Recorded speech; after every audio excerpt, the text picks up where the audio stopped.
just going to, so this session will be recorded. So I'm just going to say a little bit about Hindu Mitra.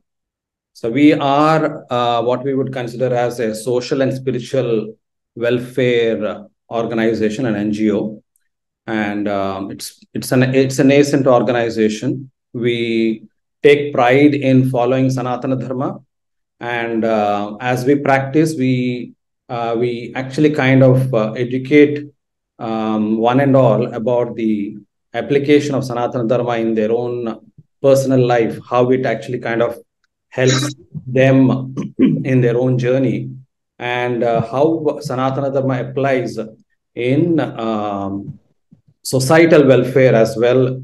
You can actually kind of draw its application in various aspects.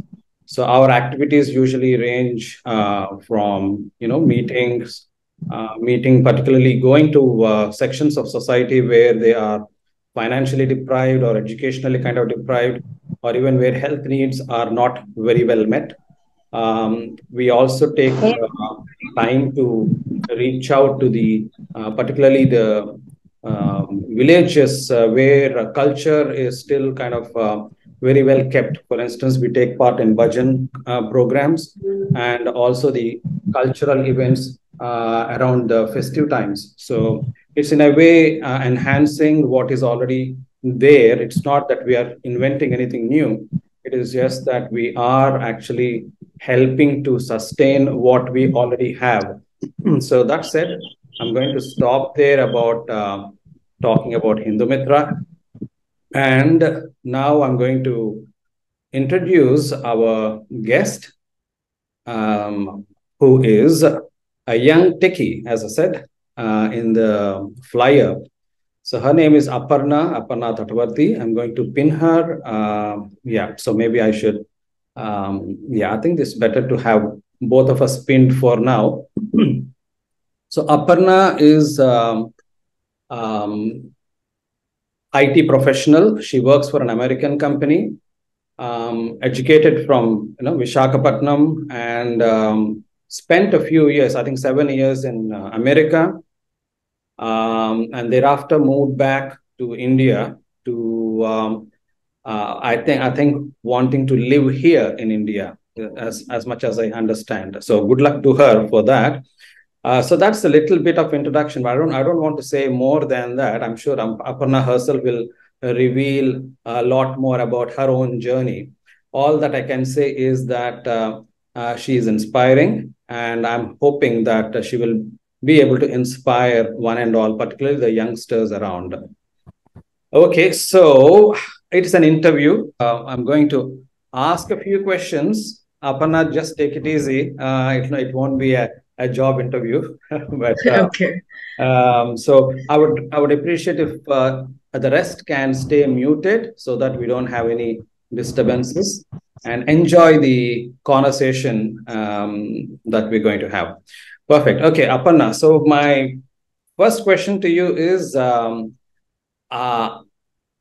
you are young, and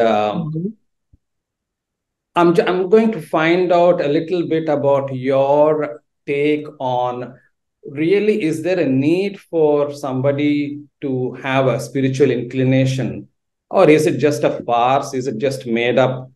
Or is it just because somebody, as our ancestors, followed it, and therefore we are having to follow it as a custom? So where do you stand in terms of really the utility of so-called spirituality in one's life, particularly for a young one like you? Sure. First of all, before going ahead, I want to thank you for having me. So, yes, interviews are a little scary. I'll try to do my best here. Okay. So, regarding the spiritual inclination, first of all, I think one should find connect with it. I would say, to an extent, spiritually inclined. My journey probably started with, way back when my dad used to narrate few stories from Mahabharata or Ramayana, especially some segments where the character of, let's say, Lord Ram, some specific characters used to kind of, inspire. So through which, that's how I started having a familiarity. But over the due course of time, in this digital world and the new era, where let's say we are constantly, I think at least my case, we can get distracted quite easily, or or with constant comparisons that are going around. So there should be a way to find you, or find myself trying to understand what's happening, where do I stand. There were several questions, to basically sail, through this life of challenges, whatever it is. I felt, my personal point of view is, this, for some person it might be sports or some activity, writing, whatever it is. For me, it was the spiritual inclination, or connect with, especially reading or trying to understand some of the Adi Shankaracharya's tattvas. So that's how it started. That was a very deep question, but I think this is how I'll put it. So Okay. for the time being. Yeah, perfect. Thanks. I mean, already I'm hearing a few things that you have done to kind of keep yourself, enriched in terms of your spiritual quest. Right. I remember one of the conversations we had some time back where Mhm. you mentioned about, I think, was it one of the stotrams? I think Dakshinamurti stotram. Correct. Correct. So, just give us an idea. Is it unusual for, I mean, looking around where you went, especially in America or even in India, is it unusual for uh, people of your age to actually have any of this inclination? Uh, I don't know. I can't comment about that. Maybe one has to have the belief to probably connect with spirituality. A lot of people of my age, they believe in higher power, Okay. and there is something supreme above us. So for me, I was trying to find answers. That's how I probably was. I had an encounter with the Dakshinamurti Stotram, Hmm. and when I started, so something, let's say when something is blindly put, I don't think people of our generation won't believe it right away. We want to know the meaning. Yeah. So I was trying to learn the meaning of the stotra, Hmm. where there was a particular line that got hooked me to the stotra. I was trying to understand, relate with my current situations. Right. So everything, probably what we see is a reflection of what's inside us. That's Hmm. what the meaning of the essence of stotra says. Hmm. And this was an ancient inscription. Literally, I'm not sure with it. I'm not comfortable with the dates, but this is what most of the personality development books these days they talk about. Okay. Whereas Can Adi you give an Shankaracharya, example of what you picked up from Dakshinamurti Stotra? um, I don't exactly remember the line, but it starts with Vishwam Drishyana. I'm so sorry, I don't remember the That's okay. line. Whatever it means, basically. So basically, let's say, you're standing let's say you're standing on the top of a mountain, and if you place a mirror over there, Mhm. so you see a reflection of the whole city in that mirror. Okay. So that is the comparison what Adi Shankaracharya was trying to draw. So Hmm. whatever you see outside is nothing but how you perceive within you. Right. So this was basically, I think, the essence. So anything, once we find ourselves inside, Mm-hmm. or in the process of finding ourselves, Mm-hmm. we would understand, or probably have an answer about what's happening, or why things are certain way. So it's about all the journey inwards. That's what basically Dakshinamurti Stotram says. Yeah, So sounds good. Actually, I'm quite impressed with the analogy of the outer world perception. Everything is a perception correct. from my eyes, as in I'm the observer. So, and Correct. it basically therefore draws a parallel that in each individual has their own different perception. It's not going to be the same. So on that line, I would want to ask you, each of us have our own individual ways of pursuing spiritual kind of journey. What routine do you have? If you can actually share, what are those kind of things that you do to keep yourself abreast with your spiritual journey? Okay, sure. First of all, probably what I would say is we have our ups and downs, definitely. Most of the times, when we are challenged with certain things. Um, One thing to keep me in this spiritual line, as a first step, what I would do is a puja. I'm somehow not being able to be that consistent, but I try to do puja for some time. Focus on the worship. Uh, but second most, so to keep up that interest, right? And of course, to know more about the spirituality, I started reading some of the verses and books, like I was talking about Adi Shankaracharya's philosophies, or some excerpts from Ramayana or Mahabharata, or some pravachans where I want to know more about, let's say, a specific character that inspires me. So one such character that I'm very much inspired from is Lord Rama and Vidura from Mahabharata. So trying to know more about these people. So I mean, basically, it's more like what I like, and from what I like, I'm trying to know more, find the references or the texts related to it, and read, understand, and go further. So Okay. yeah. Great, thanks. I think that sums up that reading is quite an important task. I mean, I generally would advise a lot of people, particularly, I see a lot of people holding books in their hands, whether Mm, it's in an airport or in a train station, anywhere. mm, And most of these books are, well, fiction. So yeah. I hope one day there will be some, a variety that I can see in those hands. I was actually pleased to see a girl holding Chanakya's Arthashastra, and Oh, I was actually quite happy seeing it for a change.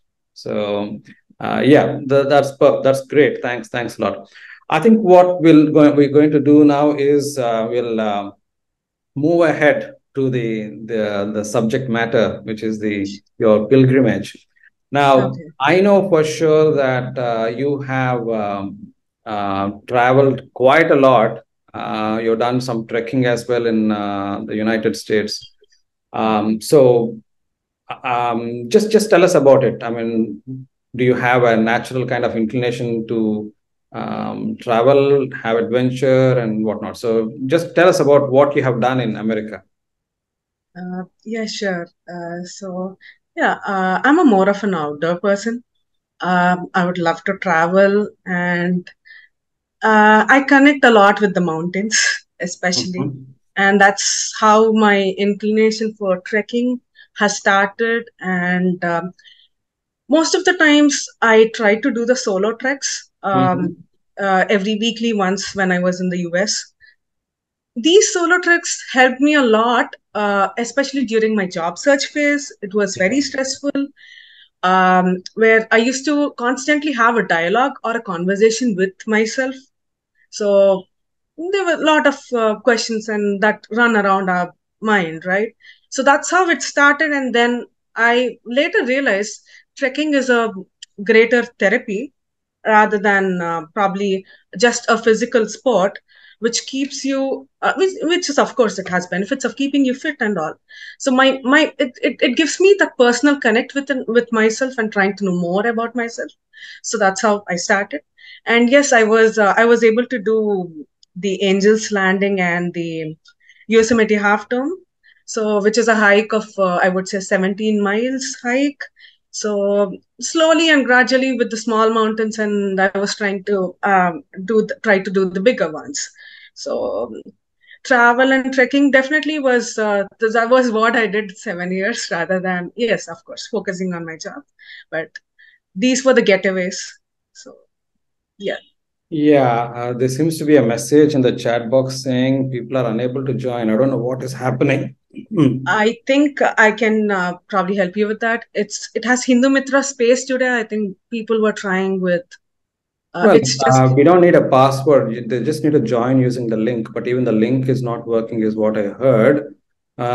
So all that people need to do is just click on the link to join, just as the 20 odd people are here.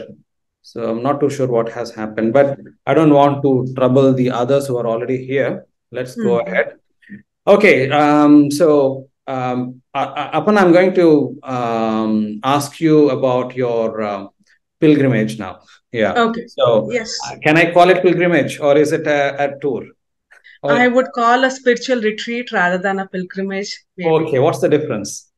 I didn't um I don't know yet if I can call as a pilgrimage because I don't think I have reached that state Okay. of being a pilgrim, or what is it called? It's more like, fun tour for me. So Okay, yeah, rather that's than, fine. That's fine. I think fun is very much part and parcel of our journey. So, okay, so this is the map I'm going to share just for the benefit of everyone. I'm sure okay. everyone can see. Now, I know that you landed in New Delhi. So, take us from there, where you went, and I guess it's yeah, over to you. You just help us with the geography part of it. Okay. So, right. So basically, I really want to acknowledge one thing. So I did go with the Southern Travels, and the whole itinerary was, crafted by the Southern Travels. So I'll talk about my journey. So from New Delhi, so basically I did the Dodam Yatra, or that's the Kedarnath and Badrinath. These were primarily the main destinations. So from New Delhi, so we went to Haridwar. I think we can do one thing. New Delhi to Haridwar, Haridwar to Rishikesh. If we go all the hover over up, or Okay. you can, will At be able to destination, yeah. add destination. Yeah, So Rishikesh. Haridwar is the first stop, is it? Yes, next is the Rishikesh, Rishikesh, yeah. And then and after that is it's the Gaurikund. You can type the Gaurikund, Gaurikund, Gauri Kund, yes. and plus Badrinath, Joshimath, Badrinath. Joshimath, Badrinath, and Correct. then that's Uh, the back to New Delhi again. okay. Well, perfect. All right. Yeah, I guess now we can go ahead and yeah, tell us all about it. Okay, this was an overall 7-day trip, Mm-hmm. and we started with from New Delhi, and Yeah. from New Delhi we went to Haridwar. So Mm. it was, I think it was on April 26th. We reached Haridwar. So it was during the Pushkar time of the Ganga Pushkar time. Mm-hmm. So the we had a dip at the Haridwar Ganga River, and around Haridwar there are great temples. Mm-hmm. One is the Mansa Devi temple, Chandi Devi temple, and Maya Devi temple. I had the opportunity to visit those temples, go Mm-hmm. around, um, and then to Rishikesh. So Rishikesh is more of a uh, yes, of course, it's a great spiritual place where there are a lot of ashrams like Shivananda ashrams. Yeah. Um, but also, it is a place for most of the youngsters go there to do the water sports. Most of the water sports, they're quite popular over there. So Mm-hmm. you see a mix of all the older people and the youngsters at Rishikesh, Okay. and popular places like Ram Jula, Lakshman Jula. So those are from Rishikesh, and from Rishikesh, it was an 8 hours journey to go to Gaurikund. So Gaurikund is the base camp of the Kedarnath Mandir. Mm-hmm. So from Gaurikund, we have to go to the Kedarnath, and there are three different ways to go. We can opt for the heli, or the pony, or by walk, Yeah. and it's 22 kilometers distance, and the gradient is pretty steep. Around the mountain is situated, definitely the mandir is situated above, I think, 12,000 feet. Yeah. The weather is pretty uncertain. Its conditions are pretty rough, but Mm-hmm. still, I did see a lot of people, especially I think there were around 80,000 people. Mm-hmm. Their spirits definitely were quite amazing. And most of them were 60 plus years old on an average, and still they were able to um, go up the mountain. Yeah. And next later from Kedarnath, it is to the Joshimat. So Um, it looks at in the map itself, it looks so exciting. And the very idea that it's white with snow, Himalayas. I mean, and then Correct, you're so close to Gangotri Glacier there. correct. That's the Yeah. other dam, So, but yeah. did you actually manage to see the glacier? And how does it look? Um, no, so I did just the Dodam. So it's just the Okay. Kedarnath and the Badrinath. With the constraint of time, we couldn't go there, the So people Gangotri. actually can go to Gangotri from Kedarnath, is it? Is it? Um, I think, yeah, you can go, but I am not sure about the path. Okay. Yeah, All right. And what's the altitude like at Kedarnath? it's around 12,000 feet, and in meters, it should be, I think, 5,000 meters roughly. And is it does it require a lot of preparation? So Yes. yeah, what kind of Oh, preparation are we oh talking my, about? oh my gosh! It is, I would say, one of the most challenging hikes Mm-hmm. because of the weather conditions, and the Yeah. roads are quite narrow. Mm-hmm. The same route is used by the ponies, so you can actually go on a horse or you can walk. Mm. So walking is very difficult. I think it takes around 12 hours to actually climb up the mountain to reach the Kedarnath Mandir. Yeah. Um, Conditions, especially the weather conditions, first, it's really beautiful outside. There's snow-capped mountains and breathtaking views. The flowing Mandakini River just beside it. Mm-hmm. Amazing views, but I think one got to train really hard. Maybe I would say a 3 months or a 4 months preparation to do this hike. So Uh, locally, wherever we are, for instance, we have only tiny hills in Visakhapatnam. Is that Correct. good enough practice before we go there, or what heights are we talking about? I don't think, literally, I don't think, probably, going every day. It's all about building up the stamina and the resistance to the weather. So Hmm. weather is the main key thing. It's Weather is pretty uncertain. So that is mentally taxing as well. So uh, building up, I did, to be honest, I did work out. I did, the hikes locally around. I don't think that would help much. We need Mm. to go for higher altitudes, and get us acclimatized to the weather conditions. That's a very big thing. So as they say, So the oxygen levels get quite thin as thinner, yes, time up, right? And so yes. did you experience any such difficulty with kind of disease spells or such problems? No, I don't think we would experience that, because oxygen is not. I don't think it will drop it drops that much. Okay. Pretty low, but we need to take considerable breaks and go on the hike. Mm. So taking those rests is very important, and definitely I think, it one day isn't sufficient to Yeah. go up and down. It is literally, I would say, around 20 hours hike. So Okay. the best is to go all the way up and then stay overnight at the Mm-hmm. mandir. Yeah. There's accommodation, and then descend the next day, or opt for a helicopter or the horse or any other way. The fastest way to go probably is the helicopter, followed by the horse. Okay. All right. Okay, let's go back to our geographical lesson from you. And Okay. where are we heading now from So Kedarnath? from Kedarnath, then we went to the Badrinath via Joshimath.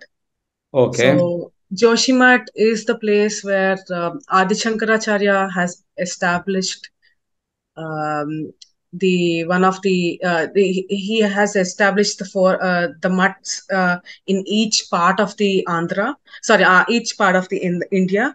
So Hmm. in Uttar India, so Joshimath is the place. So Mm-hmm. there is a place called Narsingh Temple. That's the place where so Badrinath and Kedarnath are basically open only for 6 months. Okay, there So is Nursing. Yes, I can see Nursing Mandir mentioned in the map. correct, Yeah. correct. And there is So Jyotirmath. Hmm. so from Akshay Tritiya to the end of Diwali time. Mm-hmm. So after that, the Utsav idols or the Vikrahas Yeah. of from Badrinath are actually placed in the Narsingh Mandir. Hmm. So so basically, I had opportunity to visit that place, and then later to the Badrinath. So Badrinath journey, unfortunately, there are landslides and all over the area Right. that are happening right now. But you can go all the way to the top of the mandir, and from the base camp, it's hardly 2 kilometers walk to the Mm-hmm. Badrinath temple. But the temperatures are quite low. I Mm-hmm. think when we visited, it was -7, -6 Celsius.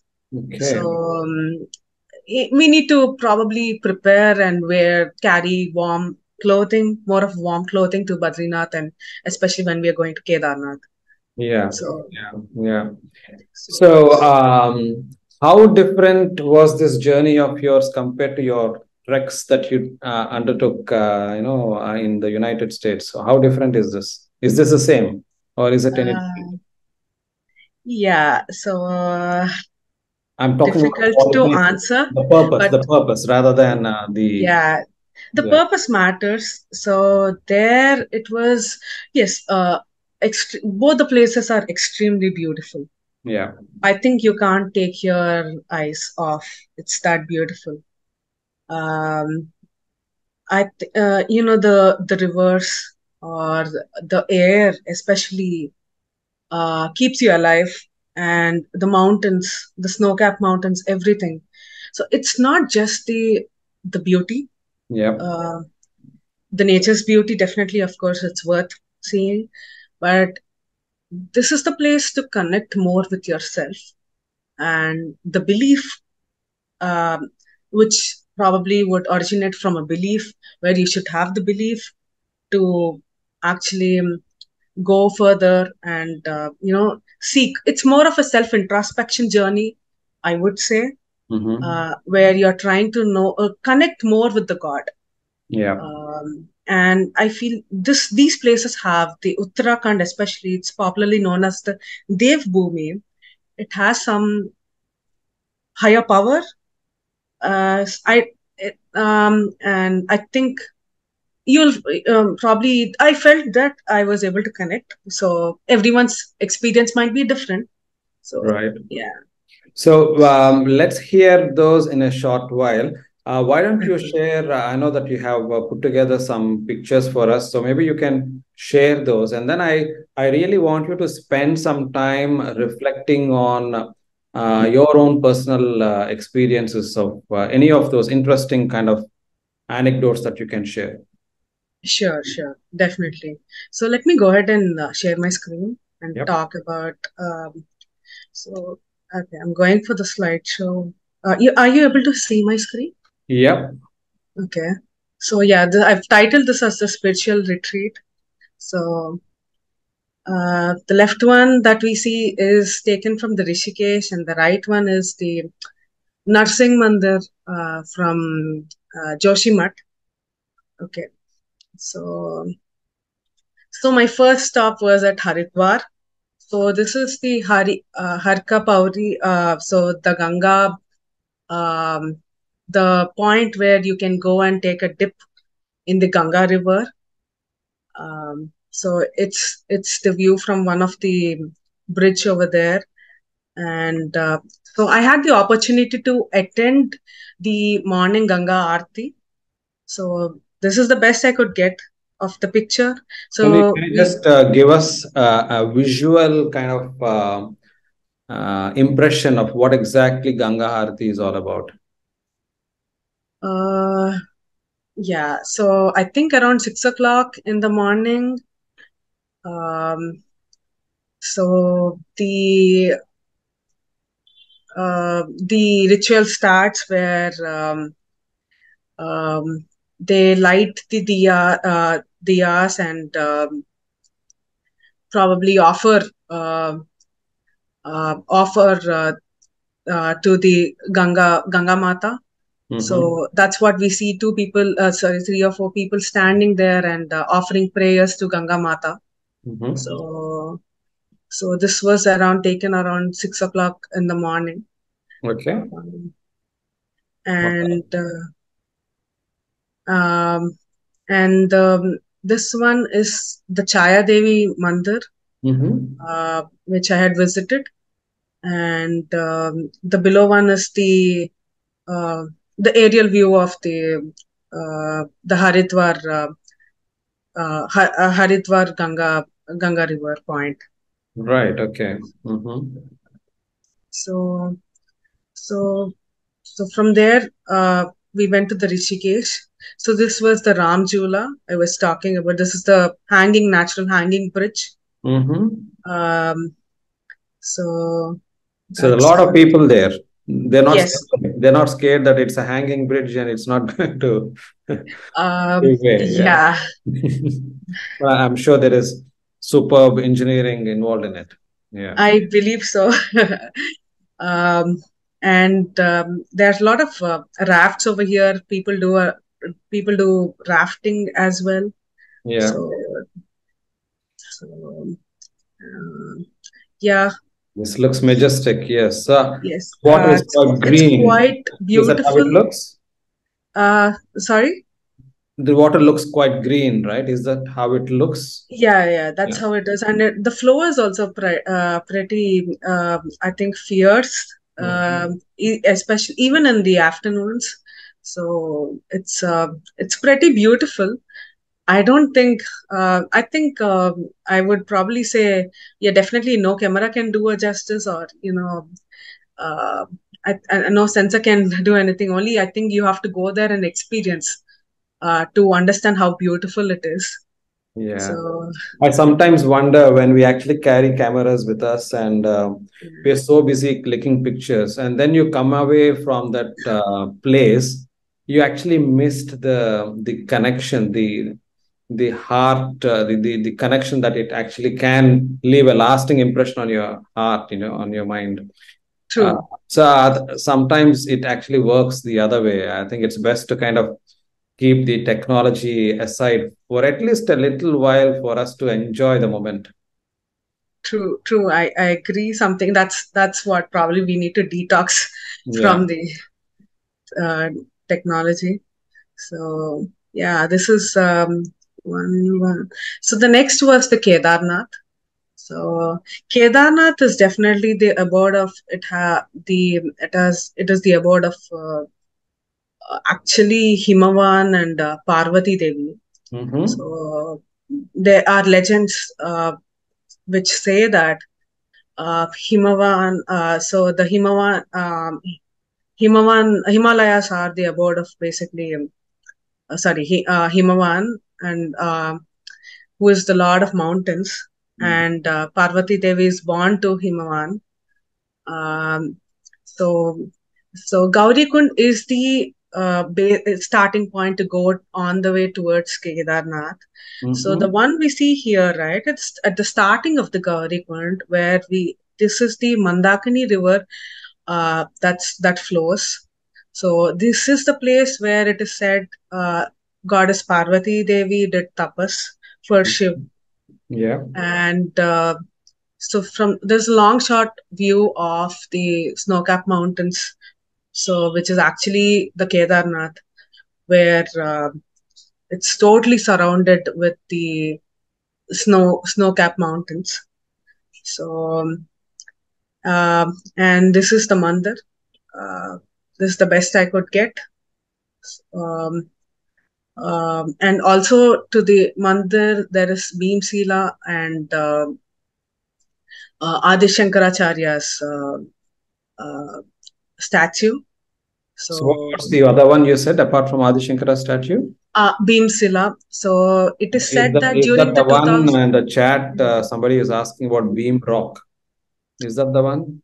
Correct. That's right. Mm-hmm. So what is So the it is. significance of it? So basically, whatever I have read, I can talk about it. So during the 2013 floods that happened, the unfortunate incident where there were floods due to cloud burst, Mm-hmm. right? So everything else got washed away, but except the mandir. Just before, there was the attack or the water attack on the mandir.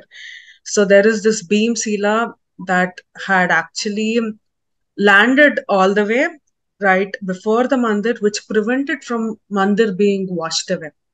Oh. So that's when this was named as the beam sila. I don't have a picture of that, Okay. unfortunately.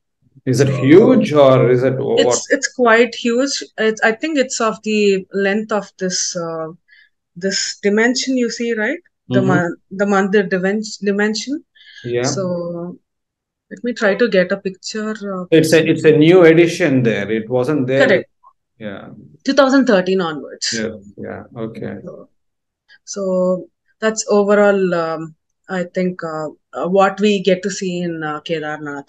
Okay. So, um, and yeah, some of the pictures.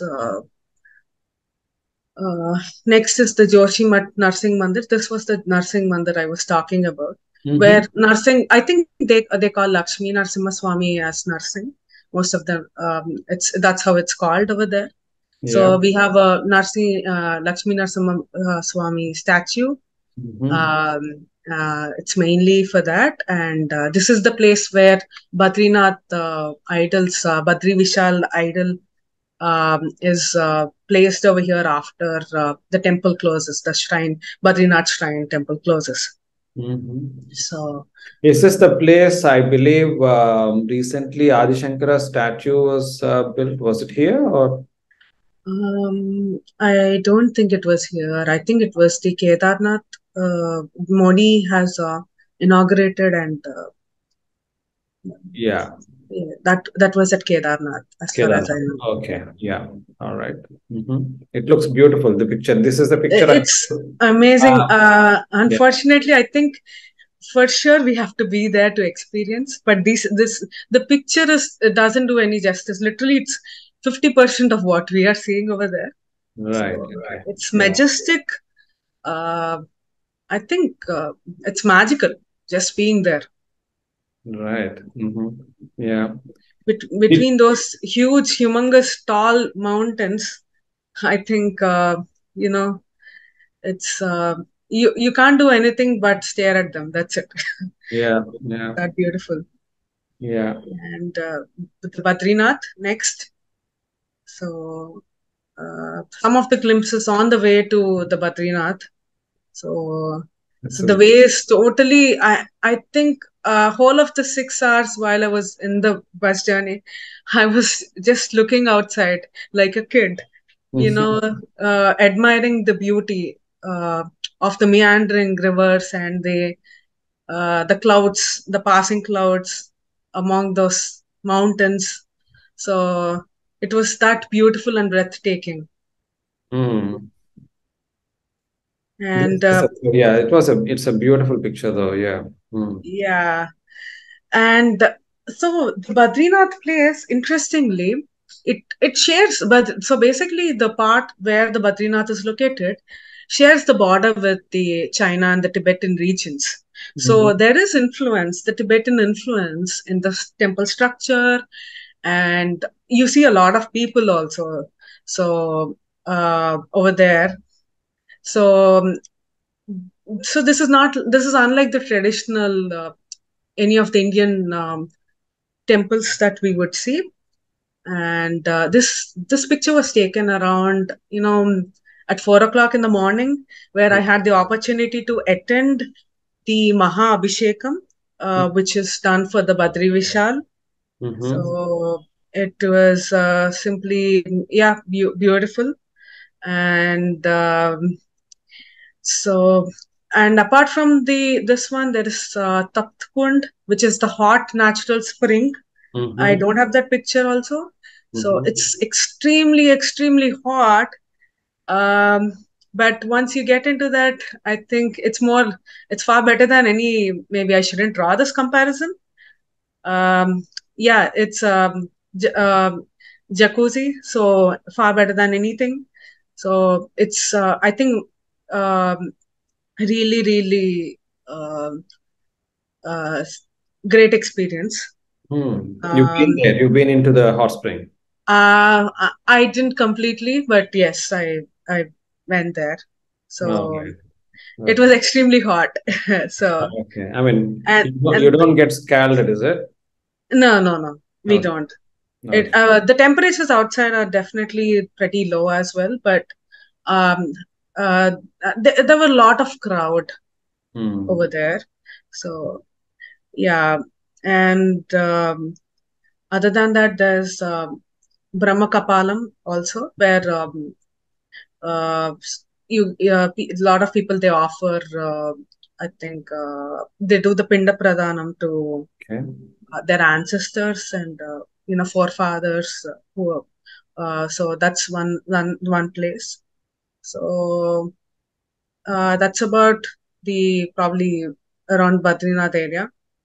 Now, one question And I have yeah, is yeah. compared to, I know that well, with lots of changes, I guess, over the centuries, we don't see the typical Agama Shastra kind of structures of the temples, just Mm-hmm, as you see in southern part of India. mm-hmm, mm-hmm. Uh, so the temple structure, leaving temple structure aside, what about the traditions followed within the temple, like in the Garbhagriha? Are they very different or are they similar? Uh, You okay. mentioned about Abhisheka, that's why I this. can talk about, yeah, yeah, Maha Abhishekam, right? Hmm. So I think more or less it is the same. Hmm. So so the idol, right? First they do Abhisheka with milk, Mhm. uh, with the ingredients, right? The Panchamritas. Mhm. But for Badri Vishal, right?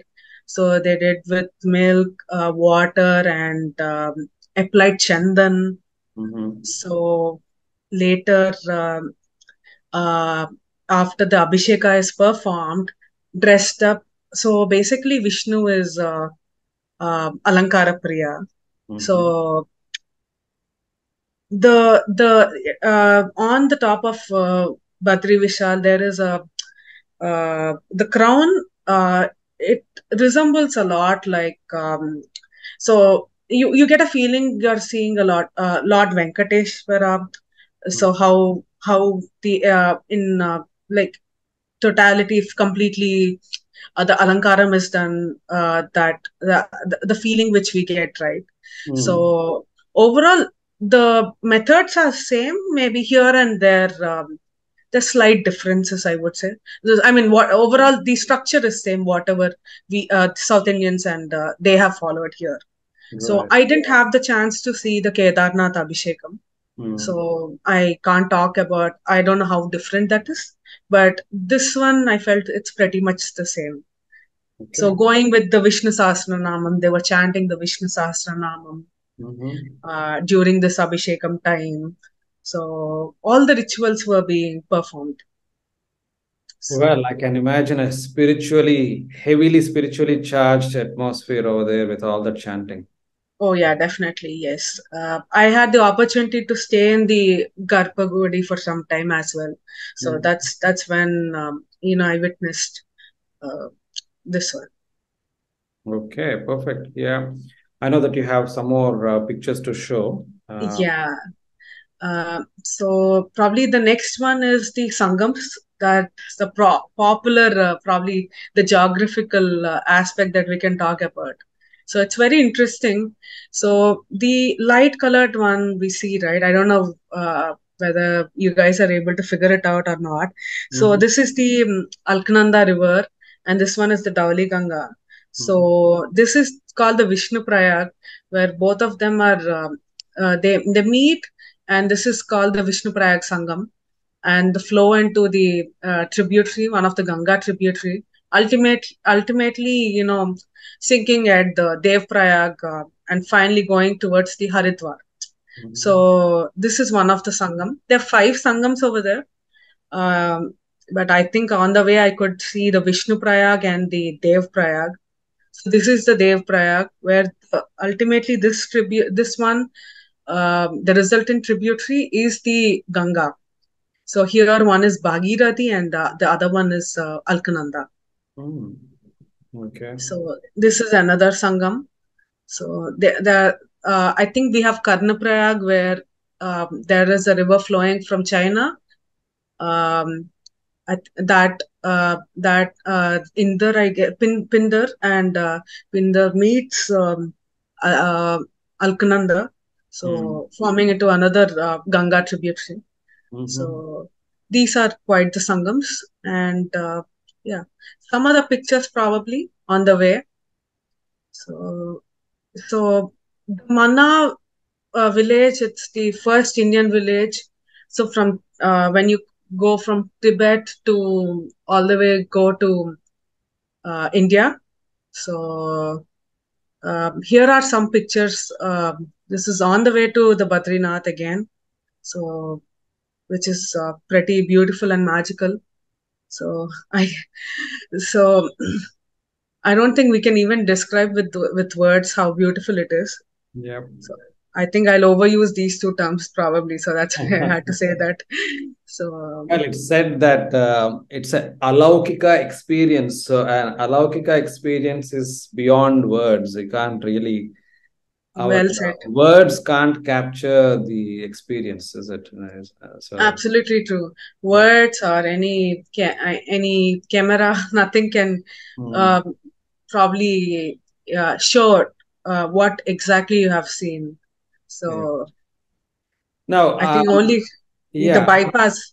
Sorry. Yeah, so I'm actually also curious to know. See, you met God, you've seen the geography, you've seen the nature. I'm sure you Mhm. have met interesting people, or at least observed interesting people. Interesting in Mhm. a sense, maybe they are sadhus, maybe they are very kind of completely kind of humble human beings. But I mean, I'm just wondering, I'm curious to know, were there any lessons learned from human interaction? Human interaction. Well, yeah, okay, let me put this way. I haven't had a dialogue with a lot of people Hmm. on the way of our journey. Okay, I can talk about two instances. Yeah. One thing, on the journey to Kedarnath, going all the way, the climatic conditions are pretty harsh. Yeah. Mm, and the kind of effort the Doli people and the basket. So basket is the one. If probably to give an analogy or to catch someone's imagination. So there is this Kedarnath movie that got released some time ago, where the lead hero, right, Sushant Singh, so he carries people on a basket. So that one, the kind of effort these people put, the fi- uh, that's quite amazing. Hmm. Um, that's something to probably learn and adapt. I would say it's very inspiring. I know, at least, I mean, it gives us goosebumps. So I was really fortunate. I had one such experience where I had to come down overnight so that I don't miss my group. Hmm. So there was the basket person. He helped me a lot. He carried me, and he was literally the skill expertise he had. He was able to safely bring me down. Mhm. So that I think I should be really grateful to, and probably empathize more about those. They're probably the what they're trying to do for a living. So that's one thing I want to put forward. Hmm. Yes. Um, I mean, I think I would definitely say that human interactions, of course, anywhere in the world, but particularly when we are on a spiritual journey, Correct. if we want to use the cliche term, Hmm. those are like God sent messengers for us to learn Definitely. lessons from. Hmm. I mean, if I have a piece of advice for you, as you are younger to me, Yes. in Yes. future, if you just be observant of these things, and we really learn a lot through those interactions. So, I mean, it doesn't, as you rightly said, it doesn't have to be a verbal conversation. Correct. Sometimes it Correct. could just be observations too. Yeah. Okay, great, fantastic. That's a Definitely. very good example, and thanks for Hmm. sharing that. Uh, Hmm. yeah, so would you like to go ahead with the remaining pictures of the slides? I think I don't have much. This is the Manna village I was Yeah. talking about. Okay. So first village, Himalayan village, Mm-hmm. and closer to this is the Swargarohini, where I think Yudhishthir or the Dharmaraj, was able to uh, go to heaven. Hmm. So, and this is the other picture. Can I just Mm. ask you to go back to the, is that litter there? Is that plastic there? Yeah, yeah, yeah, yes, yes, It's yes. unfortunate, isn't it? I mean, this is It's one pretty. thing I don't understand how Hmm. people end up littering such beautiful places. I mean, Um, yeah, unfortunately, yes. when are we going to learn lessons? This is really kind of, well, Hmm. anyway, so that's another lesson learned. True. How not to treat nature, particularly when we really are Yeah, practitioners of Sanatana Dharma, because we live with nature, and yeah, it's nature isn't there for us to exploit. So we need to really take good care of it. Yeah. true. Okay. Yeah. And yeah, I totally agree with that. Uh, and probably, yeah, this is the last picture I think I have. So, Beautiful. Yeah. Perfect. so to the question you asked, probably the other point I would say is, sorry, I'm taking a little longer here. It's okay. So Do on you the want to top of the stop sharing if you finished your, yeah, yeah, yeah. I yeah? think we can And stop what we're sharing going to this. do is, I think there are a few people who are very keen on asking a few questions. So Okay, you share what you need to share, take your time, and after that, perhaps we'll spend a few minutes to pick up some questions. Yeah. true, true, definitely. So I think you did ask me, right? What did you learn or human interaction? So there's something on the top of the Kedarnath mountain. The kind of there are a lot of sadhus over there who actually bare minimum clothes. Literally, we stock up ourselves with sweaters, foods, everything, and still go there, try to keep us warm. But I was literally stunned to see them sitting and you know uh, like as if I'm relaxing in Vizag. The Mm-hmm. weather conditions are completely poles apart. Mm-hmm. So that's one thing. What I think it's more about, one thing is like getting acclimatized. I agree, but the other part is it's more about willpower, I guess. So that's another thing. So probably, yeah, this is one thing I also want to talk about. So Yeah, yeah, yeah. Perfect. I mean, we do hear from Bhagavad Gita about how we need to go beyond the Dvandva. So they don't really care whether it is hot or cold, is it? They're just wearing the yeah, same attire. very well put, actually. Yeah, true. Perfect. Thank you so much for such. It was a beautiful narration, and I'm so happy that I did this interview with you, Okay, which I knew would be a good one, but it has to be experienced. So I'm happy that I've experienced it. definitely. So what we're going to do is see if people have some questions. I think one of the questions is from. Pulyapudi Srinivas Garu, who says, did you feel Shiva Tattvam at any point? You're free to Uh, answer that. Definitely. I think I'll put this way. So before going to Kedarnath, I was very excited. I really wanted to go to Kedarnath because I've read some legends, and I really wanted to experience the Shiva, the connection with Lord Shiva. And I had my doubts as well whether, like, so I keep hearing from a lot of people or blogs or vloggers, whoever have visited, says the place is magical, or you have this connection with right the time when you reach the mandir. You will probably completely you'll surrender to God. So I've heard all these things. I had my questions before I went there on my expedition, but I was fairly excited. So when I went there on the way, after having the darshan, and coming down, so what I have realized is it's the entire expedition was something where I every one of us had some challenge to face, and this challenge was at a level where it helped us probably to transcend the limits, my current limits of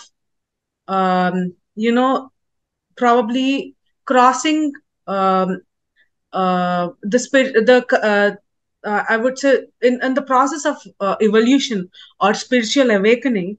It had it had helped me to probably leave my or recognize my inhibitors in this process of evolution. So one such thing probably could be um, kind of the ego, I would say, which um, I am rooting down to ego because I was fairly adamant that I wanted to do the hike by walk, do the hike rather than going for helicopter. And I've underestimated, to be honest, the Kedarnath expedition, though people have warned me. And I was little probably proudful about, okay, I'll be able to do it. Okay, it's a piece of cake. No, I'm not a piece of cake, but I will be able to do it. I had that kind of feeling, but later I've understood. I've become more humble, and definitely it's something which we shouldn't do alone, and it needs to be probably done in groups where the team spirit is also very important.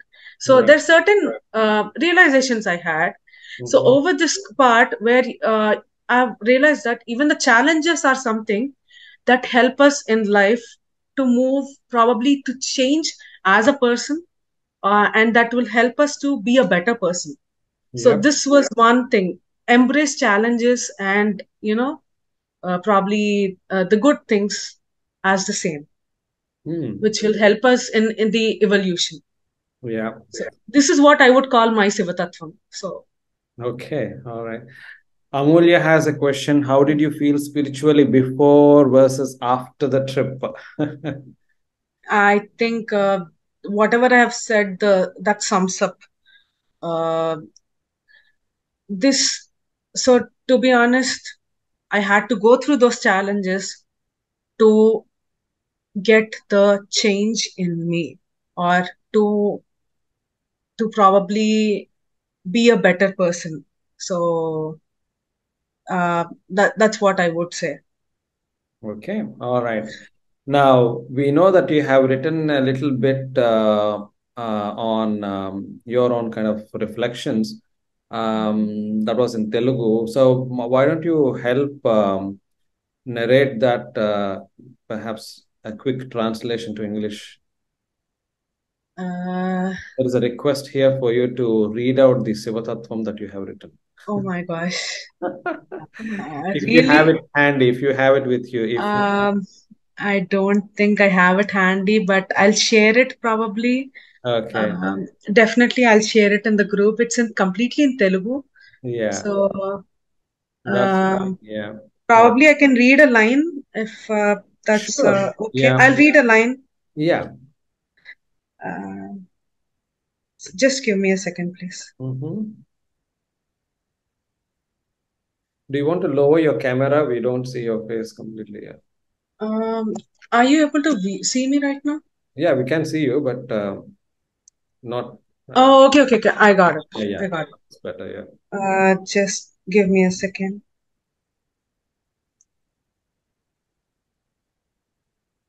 So I can probably sum up one thing. yeah. So what I'll first say it in Telugu. Mm-hmm. మనం దేవుణ్ణి అర్థం చేసుకోవాలంటే ఇంత కష్టపడాలా, ఇన్ని యాత్రలు చేయాలా, కేదార్నాథ్, అమర్నాథ్ ఇంత కష్టమైన యాత్రలు చేయాలా. కానీ so through this expedition, so what I have understood is there are several stages to actually connect with God. And to in these stages, the first step is probably unless and until we do or we go through such challenges, we won't realize that connect, and we will not have that connect. So there are a lot of theories. Probably, we can just sit at home and pray and focus on an idol or God or a higher power, just completely do our puja here. But the whole point is to reach that level, we should have that complete inclination or the complete focus or concentration. So when will we get that? So unless and until we go through the probably the challenges, we won't be able to. So I think these expeditions has helped me probably to understand that there is a process and I can't completely dive in or jump in. And stage by stage, I need to evolve. And probably that's when there is this spiritual awakening that can happen. Okay, So great. this is the essence. Yeah, That's what I've written. it's a personal journey. Yes. Yeah. Sonia ji, please go ahead with your question. Thank you. I posted it on there as well. Okay. I missed Yeah. the first few minutes of it. So very, very impressive of you to go through this journey at such a young age and share this with us while a lot of us are still planning this. So wanted to get a little bit of idea on how you planned for it, not physically, but like prepare where to go, what to do, and how many days did it all take you, this entire journey? Maybe you answered that already, but sorry. Yeah, no worries, no worries. Probably. So actually, when I decided I wanted to do this, I wanted to do by myself, but my parents weren't happy with that fact that if going by myself. But the best. So I'm really thankful to Southern Travels.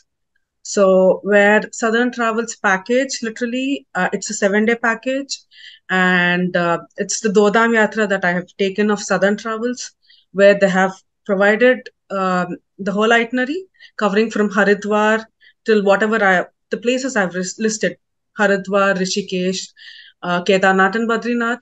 They've taken care of accommodation and food, and it was with a group of satsanga, you can say, or a group of 21 people or 23 people, where all of us went together and been through this expedition. So that's how So, I was able to do it. Thanks to them, to be yes. honest. Yeah. So just one follow-up question. I mean, you Sure. look like you're already spiritually evolved at such a young age. So how did this Okay. change from, what you were before? Has there been any change in perspective or behavior or Mm. Yes. But you mean to say after the expedition or after the uh, experience? after the expedition? Yeah, probably it's more personal, but I'll probably try to put it forward. Yeah. Yeah, so I think humility.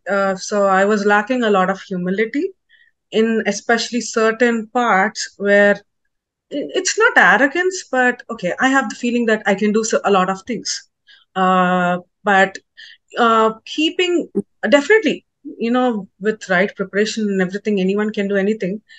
But sometimes we should know our ground reality and try to be more humble in the way we are thinking, not only about doing things, but the way we are taking some people for granted or probably trying to be better with people that we interact on daily basis more because by default I think I have seen that I have taken a lot of things for granted.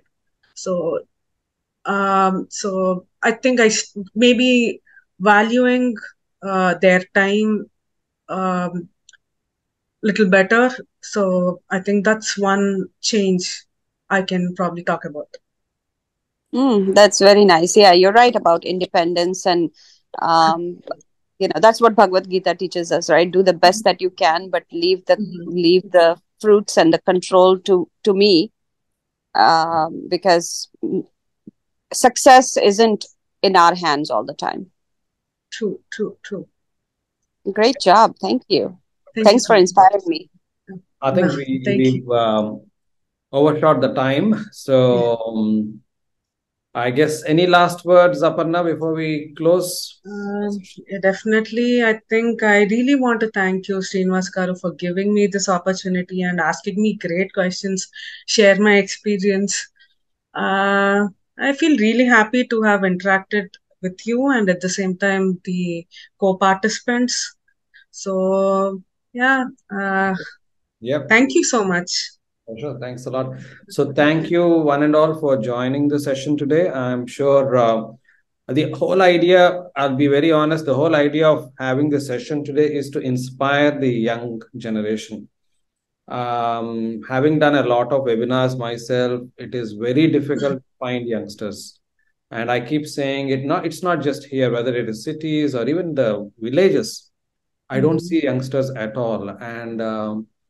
And I actually introspect and look at why this is so. And very much understandably, priorities are quite different. But the biggest question that we should all look at is why is there such a disconnect among the youth with whatever we consider as a dharmic value system or the Indic experience, let me call it. So that is where we need to really, as parents, as well-wishers of society, we need to really look at how do we kind of relate to communicate with the younger generation. Maybe we are wrong in the way we communicate with the younger generation. Maybe they have very valid kind of reasons why they are not part of this exercise. And it's not about religion at all, is it? It's not about ritual as well. It is about a scientific, systematic method of inquiry that we need to really look at. So yes, Aparna was really kind Mhm. of in my mind when she was doing this kind of spiritual retreat. I should get her for an interview so that we can find out what is happening in the young one's mind and hopefully relate to the others as well. So thank you so much once again and wish you all the best for Thank your you. future. And thank you all for joining, and we'll meet up again. Namaste. Thank you so much.